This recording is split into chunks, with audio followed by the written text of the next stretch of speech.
موت آنے تک جاری رہنے والی جدوجہد کی کوئی حد نہیں ہے۔ دنیا کے کسی بھی گوشے میں جو کچھ بھی ہو رہا ہے، ہم اس سے لا تعلق نہیں رہ سکتے۔ سامراج کے خلاف کسی ایک ملک کی فتح ہماری فتح، اور کسی ایک ملک کی شکست ہماری شکست ہے۔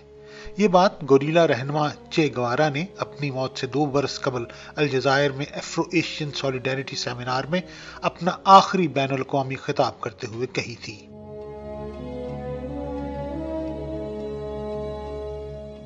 میں ہوں عارف شمیم اور آپ سن رہے ہیں BBC اردو کی آڈیو سٹوری۔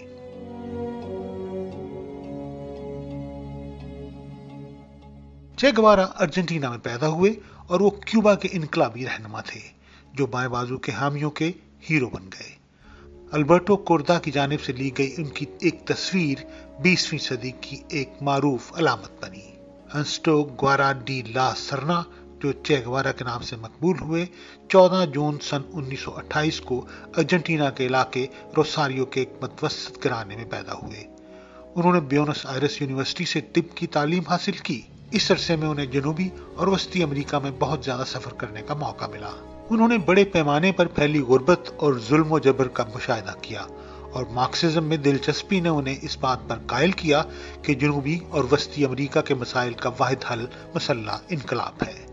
صحافی و تجزیہ کار وسط اللہ خان نے سن 2007 میں BBC اردو کے لیے لکھی اپنی تحریر میں چے گوارا کو کچھ اس طرح یاد کیا تھا۔ وہ کہتے ہیں، چے گوارا نے اپنی مختصر سی زندگی میں کیا نہیں کیا تھا۔ رگبی اور شطرنج کا کھلاڑی، دمے کا مریض، doctor, photographer, motor bike rider, شاعر، گوریلا کمانڈر، باپ، شوہر، ڈائری نویس، انقلابی اور ادیب۔ وہ لکھتے ہیں کہ وہ آدمی کے بھیس میں چلتی پھرتی تکلیف تھا، ایسا عبداللہ جو کسی بھی شادی کو دیوانہ ہونے کے لیے بیگانہ نہیں سمجھتا تھا۔ اس کے لیے پورا لاطینی امریکہ اور پھر پوری دنیا ایک ہی ملک تھا۔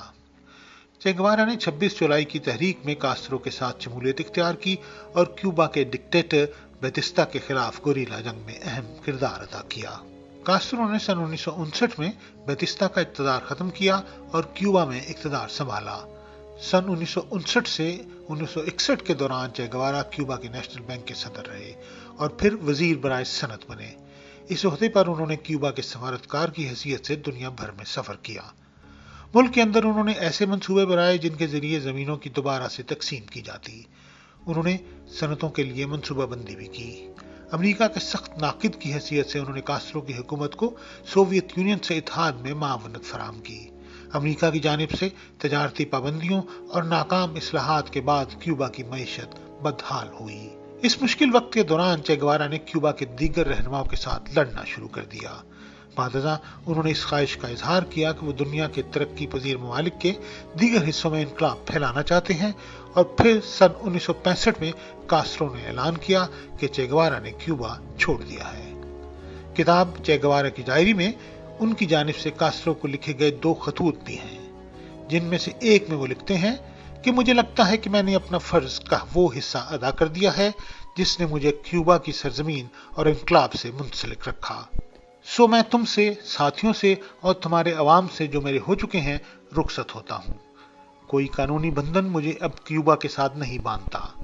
جو بندھن ہیں وہ کسی اور نوعیت کے ہیں، ایسے بندھن جنہیں اپنی مرضی سے توڑا نہیں جا سکتا۔ جاتے جاتے اپنے بچوں کے نام خط میں چے گوارا نے لکھا کہ تمہارا باپ ایک ایسا آدمی تھا جس نے جو سوچا اس پر عمل کیا۔ یقین رکھو وہ اپنے نظریات سے مکمل طور پر وفادار رہا۔ یاد رکھو، اگر کوئی چیز اہم ہے تو انقلاب ہے۔ اس کے مقابلے میں ہماری ذات، ہمارا وجود کوئی اہمیت نہیں رکھتا۔ چے گوارا نے کئی ماہ براعظم افریقہ، خاص طور پر کانگو میں گزارے۔ انہوں نے گوریلا جنگ کے لیے باغی فوج کو تربیت دینے کی کوشش کی، لیکن ان کی کوششیں رائگاں گئیں اور سن 1966 میں وہ خفیہ طور پر کیوبا لوٹ آئے۔ کیوبا سے انہوں نے بولیویا جانے کی ٹھانی تاکہ وہ صدر رینے بریئنتوس کی حکومت کے خلاف باغی فوجوں کی قیادت کر سکیں۔ امریکی مدد سے بولیوین فوج نے انہیں اور ان کے باقی ماندہ جنگجوؤں کو گرفتار کیا۔ 9 اکتوبر سن 1967 کو بولیویا کے گاؤں لاہیگورا میں چے گوارا کو خفیہ طور پر سپرد خاک کیا گیا۔ سن 1997 میں ان کی باقیات کا پتہ چلا، جنہیں نکال کر کیوبا کو لوٹایا گیا۔ کتاب چے گوارا کی ڈائری میں ایک مضمون فیدل کاسترو کا بھی ہے، جس میں وہ لکھتے ہیں، یہ ثابت ہو چکا ہے کہ چے لڑتے ہوئے مارا گیا۔